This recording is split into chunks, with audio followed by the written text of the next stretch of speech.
Hi again everyone, welcome back again di Bitcoin Update. How are you today? Happy weekend. Dan luar biasa ya, udah tanggal 7 bulan 12. Kita udah mau tahun baru lagi, bentar lagi 2025. Harusnya seru ya kalau kita ngobrolin market outlook. Soalnya kalau saya cek sih, beberapa aset-aset manajemen juga udah keluarin tuh ya, global outlook. Jadi mereka udah mulai membuat riset, dan riset itu harusnya nantinya pada akhirnya akan terpublikasi juga ya. Kayak Messari itu waktu tahun 2024 dia juga sama ngeluarin cryptothesis itu di awal tahun, dan semua orang akhirnya bisa akses ya, ada PDF-nya lah ya, di mana-mana orang bisa research, bisa cari tahu asal mereka niat ya. So anyway guys, kita mau update sedikit tentang kondisi market pada hari ini. Jadi rilis data udah keluar. Bitcoin sudah mengalami flush out. Dari segi funding rate sudah balik ke netral. Ya, netralnya tuh di 0,01%. Jadi teman-teman sekalian di sini kemarin banget lah, bukan di sini ya. Kemarin banget saya update soal hal flush out ya, di live streaming secara langsung. Dan kita juga udah ngomongin soal funding rate ya, yang manakala saya ada posting itu di grup Telegram ya, it's for free by the way. I mean everyone can access itu, tinggal cek aja link yang ada di deskripsi. Ini kita posting kemarin 5 Desember jam 3 sore.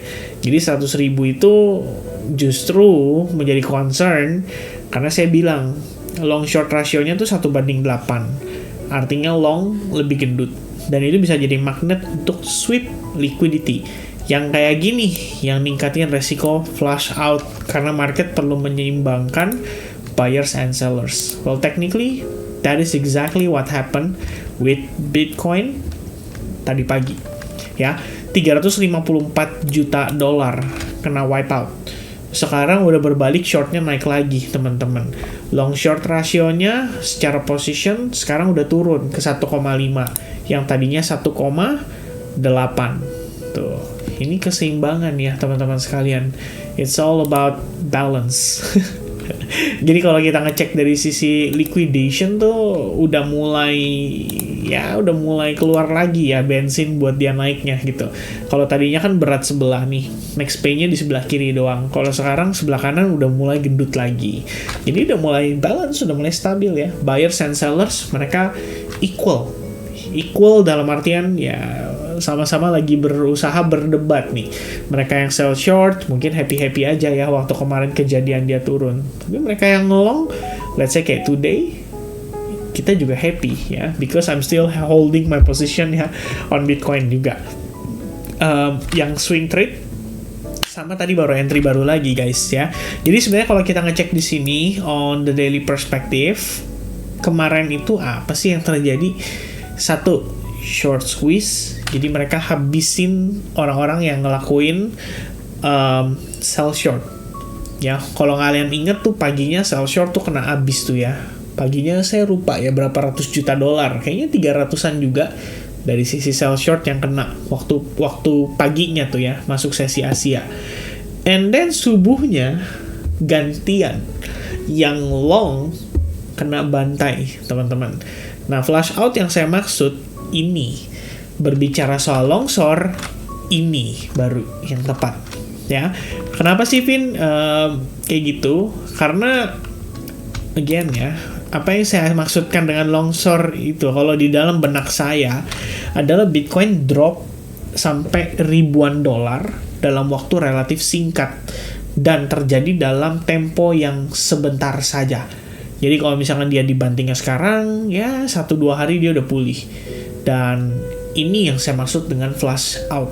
Finally, kalian udah ketemu situasinya. Ya, banyaklah beberapa dari teman-teman mentioning thank you ya di Discord, di Telegram, maksudnya di Instagram ya. Ada yang mention secara langsung juga kalau dia selamat Ya karena kalau enggak, suka tidak suka pada saat flash out itu terjadi, tetap aja ya posisi itu bisa kena habis dibablas dulu sama market teman-teman sekalian. Dan ketika itu terjadi ya ketika kalian realize udah terlambat gitu kan. Biasanya sih bangun tidur kaget, tahu-tahu waduh ini posisi hilang kemana nih, equity-nya hilang ya kan, tahu-tahu kena liquid ternyata. Kenapa? Kebanyakan posisi, terlalu greedy, dan tidak mengantisipasi resiko yang kita sudah mention itu.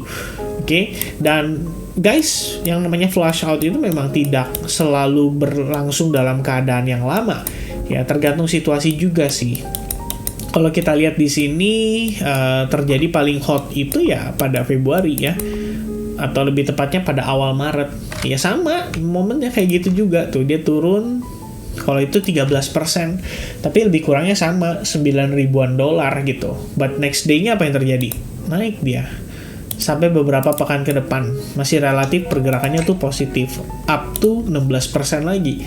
Sejak terakhir kali ada flush out-nya itu. Nah itu yang saya pengen teman-teman mengerti.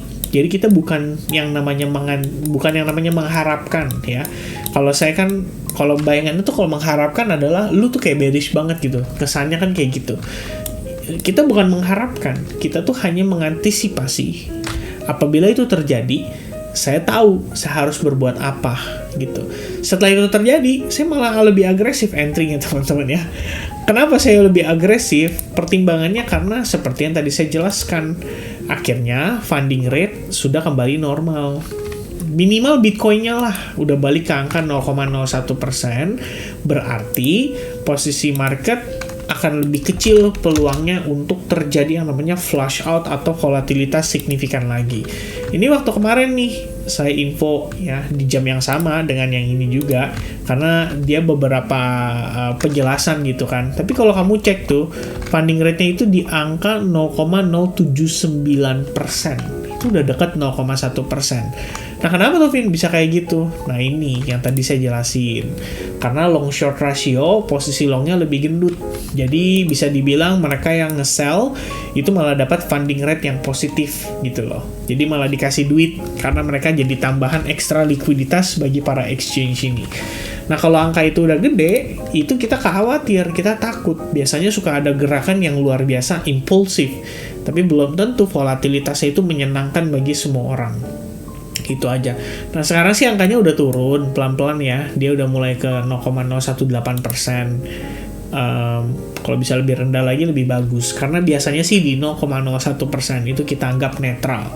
Kalau kita lihat yang lain kan di alts ini rata-rata di 0,05%. Artinya tetap mayoritas orang tuh lagi pada ngelong di altcoins, dan hal tersebut tetap ya bisa memberikan reaksi yang cenderung kurang menyenangkan, terutama kalau misalkan marketnya udah terlalu over euforia. Biasanya bantingan terjadi tapi kayak set-set doang, habis itu recovery lagi. Ya kayak gitulah. Itu biasanya awal mula jadi orang FOMO ya dari situ. Kayak terpaksa kena lepas posisi, terus dia nggak risk manajemennya nggak proper, akhirnya stop out atau kena liquid, baru terus dia nyari lagi tuh alternatif ini masih bisa entry nggak ya. Nah itu biasanya kayak gitu, cycle-nya terus berulang. So Bitcoin kalau hari ini closing dalam keadaan seperti ini, ya kita bakal dapetin continuation ya pada Bitcoin. Saya sendiri sebenarnya view-nya kalau on Bitcoin itu ya tetap dalam keadaan bullish. Jadi kemarin saya udah jelaskan kan waktu lagi live streaming ya, saya menjelaskan bagaimana kita marking area-area yang membuat saya berpikir bahwa ya it is still bullish gitu.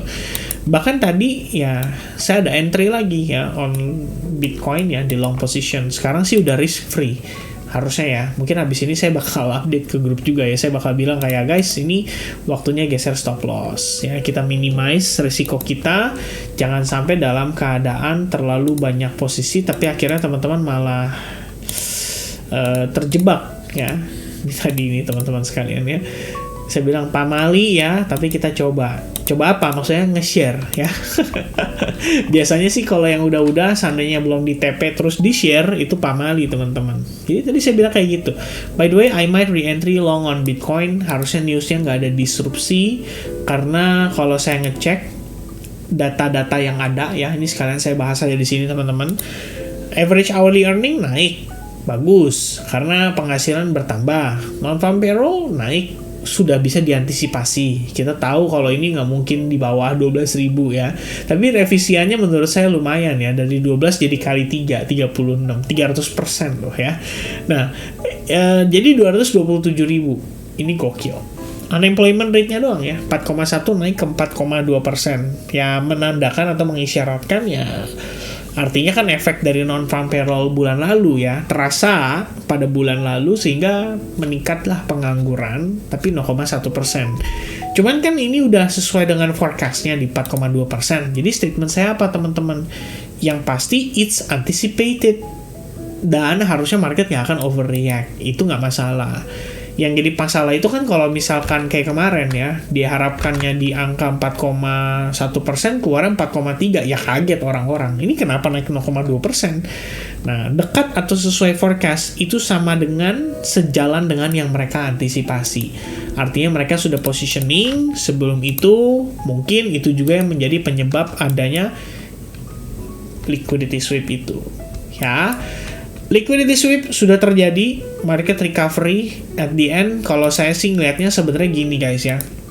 Lu kenapa ngelong di situ, Vin? Bukannya serem, bukannya berbahaya, bukannya harganya udah tinggi. Nah, teman-teman masih ingat nggak dengan analisis yang kemarin saya bagiin waktu lagi live streaming? Kenapa di sini jadi order block? Kenapa di sini ada imbalance ya kan? Penjelasannya seperti apa? Itu semua saya sudah detailkan lewat live streaming. Kalau teman-teman mungkin kebetulan nggak ikut live streamingnya, ya tolong juga ya jangan ngejudge saya itu bear boy gitu kan. Saya itu bear boy atau orang-orang yang bisa dibilang bearish banget gitu.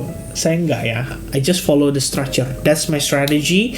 And currently kita ngelihat ada trend line imbalance direspon dengan positif. Kalau enggak, kamu nggak bakal lihat dia closingnya di situ tuh teman-teman. Ya, itu bukan coincidence, tapi memang ada alasannya kenapa dia bisa seperti itu. Lalu jangan lupa juga order block. Ya, di situ kasih reaction walaupun bablas sampai ke bawah, tapi inilah yang namanya saya bilang liquidity sweep ya, kayak begini. Sweep atas, sweep bawah, atas bawah kena, baru kemudian marketnya balik normal, mengikuti tren kembali. Karena sekali lagi posisinya sudah pada kena dibuang gara-gara liquidity sweep tadi pagi itu. Ya, itu setidaknya teman-teman yang bisa saya sampaikan sementara waktu ini. Saya pertama-tama ya, ini udah terakhir ya teman-teman ya. Terakhir saya pengen say thank you buat kalian yang udah support likes buttonnya ya di previous live streaming. So we're gonna have another live streaming perhaps tomorrow malam ya teman-teman, atau mungkin sore.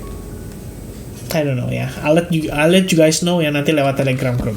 Oke, sementara itu yang bisa saya update. NFP fine, unemployment rate fine, ya, everything's good, nggak ada masalah sama sekali. Dan ya di live streaming nanti berarti kita bakal lebih banyak ngebahas tentang altcoins-nya ya, gambaran besar altcoins update, dan semoga saja kita bisa manfaatkan dengan proper dengan rally yang berlangsung pada market hingga end of this cycle. Nanti kita ngomongin lagi soal hal itu.